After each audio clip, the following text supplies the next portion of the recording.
Did you know that there's virtually no limit to how much can be stored in our memory? So why don't we see how far we can push it? Do you want to supercharge your learning and remember everything? Stay tuned for the whole entirety of this video because I'll be dropping some evidence-based bombshells. Hey, what's going on? My name is Jax, and on this channel, I'm documenting my journey in online high-ticket sales and also sharing tips and tricks to improve your overall life performance. If you're new here, hit subscribe. Now jumping straight into it, starting with a reading method. So what you firstly want to do, you want to flick through the chapter of the book and read the chapter summary. Now the next thing you do is you read that chapter, and when you're going through it, you highlight the main takeaways. So you do that for the entirety of the book, and then once you've finished the book, you then go onto the software Notion, or you can do a book summary on a nice big piece of paper. I prefer Notion because it's organized and it's in the cloud. And then you read through the whole book, and all the highlighted points you type straight into your book summary on Notion. So what you want to do, you want to review these notes regularly and implement this knowledge into your life so it actually becomes a habitual thing and it becomes a part of your day-to-day life. So now for the next tip, it's called the Pomodoro Technique. So what this is, it's you do 25 minutes of deep work or deep learning in this case, and then you have a quick 5-minute break. I sometimes push this to maybe 45 minutes of learning, then a 5-minute break. What this does, it creates starts and finishes. So if you want to learn for 4 hours, you start at the 4 hours and you finish after the 4-hour mark. But when you do in the Pomodoro technique, you create a lot more beginnings and a lot more ends. So therefore your brain is going to remember more. It's like when you go to a party, you always remember the names of the first few people you meet and the last few people. Our brains just get overloaded with information and can't absorb it. Hence why we need to start creating more starts and more endings. Now, I highly recommend everyone reads The Science of Self-Learning by Peter Hollins. It is a 10 out of 10 book. There is so much knowledge in there, and if you apply it, I promise you will learn so much more and remember so much more. Now, on to the next tip. You want to teach what you're learning. So when you've just learned something, so you can understand and grasp the idea in your head, you want to say it slowly and teach it to someone, or you can teach it to your dog, you can teach it to a plant. You just want to say it out loud and get the repetitions of explaining it and actually becoming articulate with that idea. So another tip when reading a book, I like to listen to the audiobook before I read it.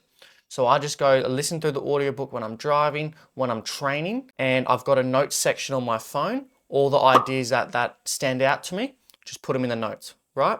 And this is when I come back to this as well as the highlighted stuff in the book when I'm creating my Notion doc. So why do I want to listen to it?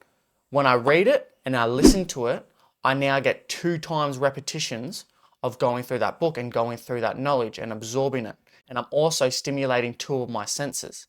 So it's just getting more and more repetitions and getting it ingrained into your brain. So you're more likely to consolidate it in your long-term memory. Now the next one is the 5-minute rule. This is split between a learning hack and also a productivity hack. So if you know you want to start reading a book a week and you're looking at the book because you know you got to do 40 minutes or you got to do 35, 50 minutes per day to hit that book per week mark. So you do all this procrastination and you actually don't pick up that book. So what this is the 5-minute rule is if you want to start building a new habit, just pick it up for 5 minutes and you trick your brain, hey, I'm just doing 5 minutes. Sometimes you get into a flow and you do 20, 30 minutes there, but other times you just do the 5 minutes and you're creating that habit. So it's great to learn all these tips on how to learn more, how to remember things, but if you're not doing the work being the actual physical learning, you're not going to learn anything. So you've got to stack the deck in your corner so you can learn more and more and make it easier and easier for you. And this will help you avoid procrastination and mental masturbation. Really quickly, if you want to talk with me one-on-one, add me on Instagram and send me a DM over there. Now, the next learning tip is to actually get a mentor or someone that can give you feedback, like a coach. Like when you're training martial arts, you have a coach. When you're in school, you have a teacher. Although I don't agree with the formal education system, you still need someone where you can get that feedback, get that rapid feedback loop firing, so you can just get more and more repetitions of actually doing the right thing, not the wrong thing. This is why I highly recommend investing in mentors and investing in mastermind programs so you can fast track your learning and you can actually learn skills that matter and that are going to make you more money and move the needle forward faster. Now, what you want to avoid is overlearning. There is so much information out there that you can get bombarded with contradicting facts. So what I would do if I was you, in the morning, On a notepad, write 1 or 2 things that you want to learn for the day. And you don't go to sleep until you've learnt that and you've ticked that off. So this is also another productivity tip. If you've got 1 or 2 things, pieces of work that need to be done, it's the biggest mover needle for you, write that on a notepad and you make sure you do it. It's the same with learning. Instead of trying to learn 20, 30 different things in a day, learn 2 to 3, tick them off, and then go on to learning some more. Now, another way to learn fast is to test yourself so you can get the feedback immediately. What do I mean by that? I mean talking out loud and trying to explain what your mental models are and writing on a piece of paper everything you know about that topic, and ask yourself the who, what, when, where, why questions. And when you don't know it, you can fill in the blanks by quickly going on Google and getting that information and then redoing the paragraph again and making sure you're ticking everything off. So this helps you get to that instant feedback. And when you've got Google right there, you get feedback, information, feedback, information, feedback, information. Next thing you know, you're learning 5 times, 10 times faster than your competitors. Now, if there's a certain topic you want to learn, this is the best method to actually research it and get the information you're desiring. Now, step 1 here is to gather all information and all websites related to the topic that you're searching up, and you put them on a Google Doc, for example. So you might have 20 to 30 websites by the time you've done this gathering of information. So step 2, you want to filter by reputable sources.